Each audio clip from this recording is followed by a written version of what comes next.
Good morning mga kaibon, mga ka-Stanley Boy. So yun, ngayon ang content natin ay ang tanda ng kalapate na may nangitlog sa loob ng loop natin.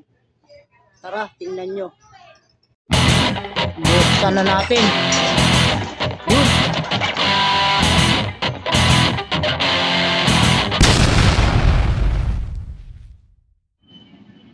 So yun mga kaibon, mga ka-Stanley Boy, bago natin ipakita yung ibon na tanda na may nangitlog sa atin dito sa loop natin ay paliparin muna natin ang ating mga warriors. Ang oras nga pala natin ay alas 9 na ng umaga. At ayun na, nagliparan na sila mga kaibon, mga ka-Stanley Boys, no? Yan. At sigurado yan kasi sanay silang lumipad sa umaga, lalayo sila ngayon. At wala na dito sa ating loop vicinity. Yung ating kalapate lumayo na agad. So isarado muna natin to. At ang natira ay si red checkered, ayun no. So yun mga kaibon, mga ka-Stanley Boy, ito nga pala yung aking mga breeder, no. At may mga itlog sila at lahat fertile. Yan no. Siyempre patukain muna natin sila.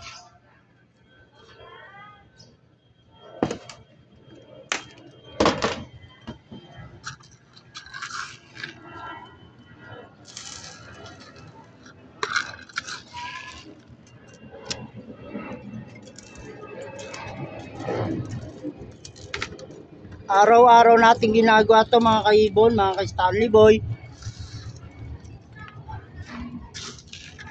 para updated tayo lagi sa ating mga ibon.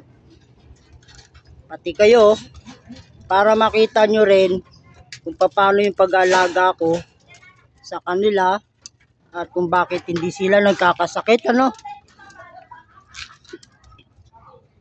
Dahil yan sa oregano at sa grits.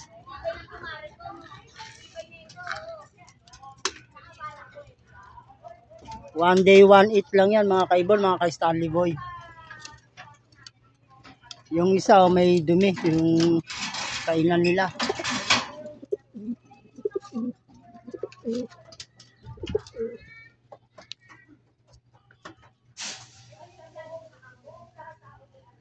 Hindi pala to, ano, tuyo na pala to.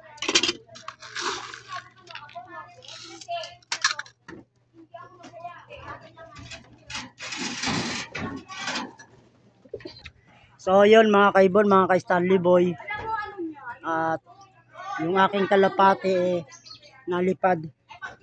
At may napansin akong isang ibon dito na bumalik. Ito pala yung akala ko bumalik. Ayan, isa. Hindi pala atin yan. Kay Egay pala yan. So yun mga kaibon, mga ka-Stanley Boy, ito nga pala yung tanda ng kalapate na may nangitlog sa loop natin, no? Yan, no? Yan mga kaibon, mga ka-Stanley Boy. Itong ipot na to, sigurado to na may nangitlog dito sa loop natin. Yan ang ipot na tanda na nangitlog ang ibon natin dito. Kasi latado, yan o, malalaki. So yun mga kaibon, mga ka-Stanley Boy, at ito naman yung kanyang itlog, ayan o, sa gilid o. Bali, ngayon ko lang siya napansin. Yan o. Kita nyo. Yan ang ipot o. So yan mga kaibon, mga ka-Stanley Boy, yan ang tanda na nag-itlog. Di lang natin alam kung kanino itlog yun. Sanay silang lumayo kapag napalipad ng ganitong oras ng alas 9. Yan o. Nawawala sila. Pero pag hapon, hindi natin sila mapalayo gawa ng ang isip nila ay matutulog na. At kumusta naman natin si Pula? Yan o. Si Red Checkered. May sablay ng konti ang kanyang paa. Yan o. Pero wala namang problema yung kanyang kalusugan, no. So at maglilinis muna tayo ng kulungan. Baka dumating na yung mga ating warriors.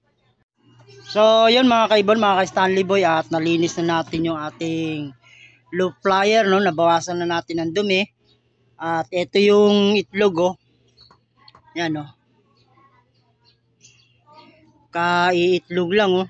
Medyo marumi na agad, oh. Dito siya ng itlog.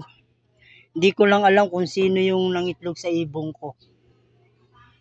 At bala ko pa naman maglinis ng kalapate.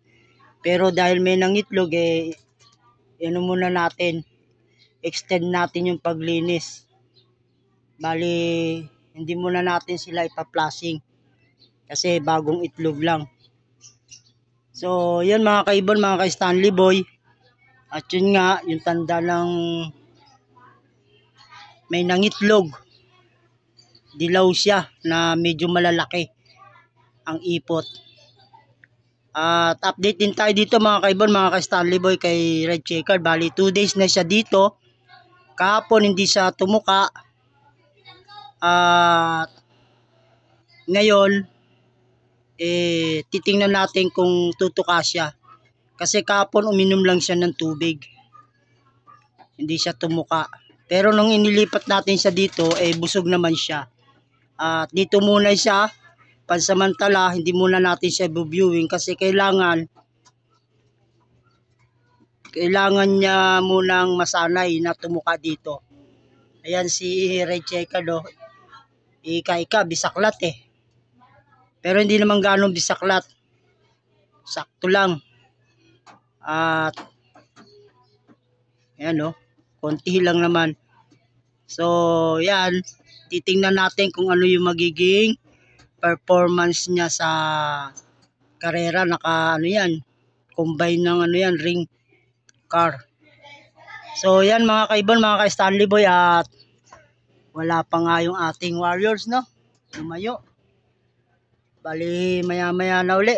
So, yan mga kaibon, mga ka-Stanley Boy. Nandito na yung aking kalapate. Yan, no. 2, 4, 6, 8, 9. Yan sila, oh. Dito na sila nag-iikot sa loop vicinity. Sino kaya dito ang nangitlog sa mga ibong ko na to?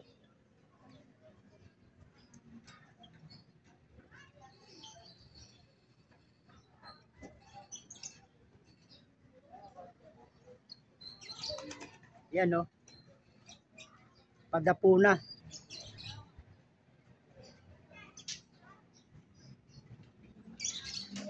At syempre pipitas tayo ng dahon ng oregano. Yan, no. Lalago na naman nila.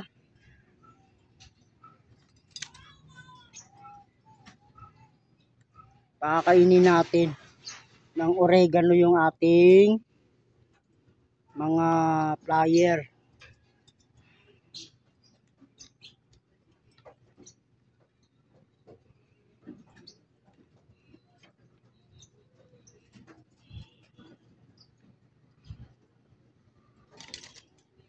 Every other day ito mga kaibon, no. Ang bigay ko sa kanila kasama yung grits. Lalo na ngayon may nangitlog na isang ibon sa kanila. Yun sila, oh. Nakadapo. Para mamaya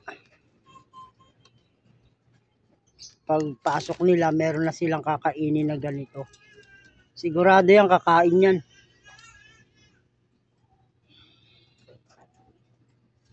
Mulang kagabi, oh.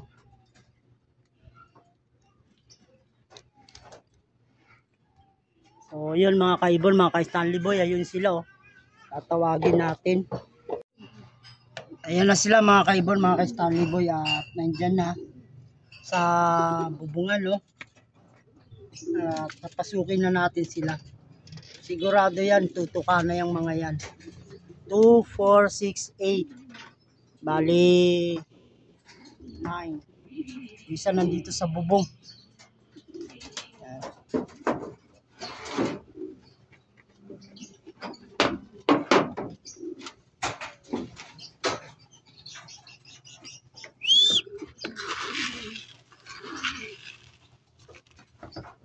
yan mga kaibon, mga ka-Stanley Boy, para maturuan din nila si red checkered na tumuka.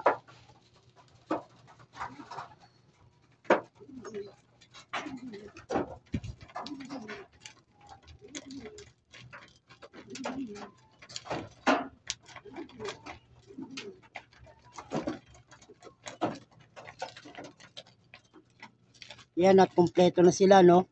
Bali siyam sila yung nalipad at nadagdag si red checkered. Ayan mga kaibon, mga ka-Stanley Boy, oh.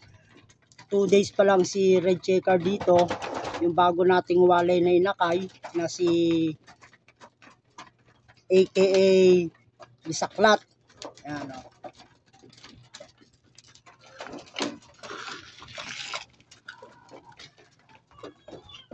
Bali, dinagdagan ko na yung patwa kasi magiging 10 na sila. Yan, oh. Natukan na si red checkered eh. Yan, oh.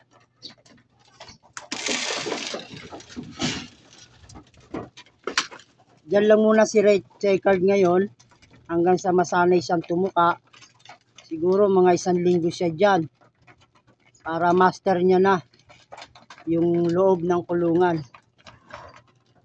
At maya maya bibigyan din natin ng patubigan niya kasi si red checkered marunong nang uminom sa tubigan. So yun mga kaibon, mga ka-Stanley Boy, hindi ko lang alam dito kung sino sa kanila yung nangitlog, no? At yung itlog eh ito, sa gilid lang.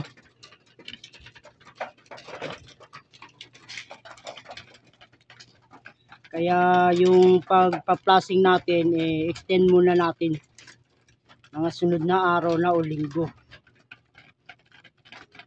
Kasi sa susunod, pag na-flushing natin to, magsi-self toss na tayo. So yan, oh.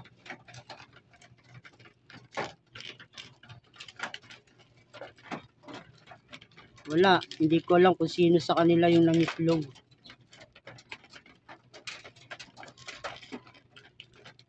Hayaan lang natin kung ilan yung magiging itlog.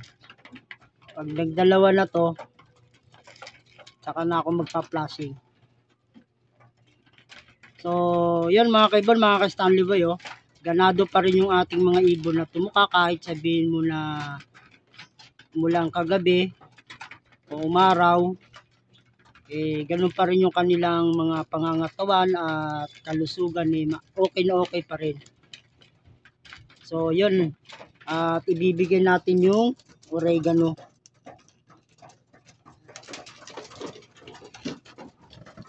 Siyempre dahil may nangitlog sa loob, lalagyan natin ng grits para may balik yung lakas ng katawan niya, no? Kasi pag hindi natin napatukan ng grits, nanghihina yung kalapati na nangitlog.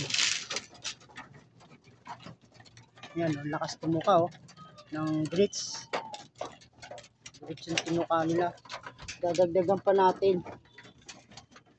Ito mga kaibon, mga ka-Stanley Boy, yung grits ko natural lang ito, no? Kinuha lang natin to sa pulo. Sa Las Piñas to mga kaibon, mga ka-Stanley Boy, pulo ng Las Piñas. So, yun mga kaibon, mga ka-Stanley Boy, at hanggang dito na lang yung aking munting video. Please subscribe, comment, and kahit na rin ang notification bell kung nakapadaan ka lang dito sa aking YouTube channel. Maraming salamat sa panonood at God bless sa inyong lahat. Bye-bye!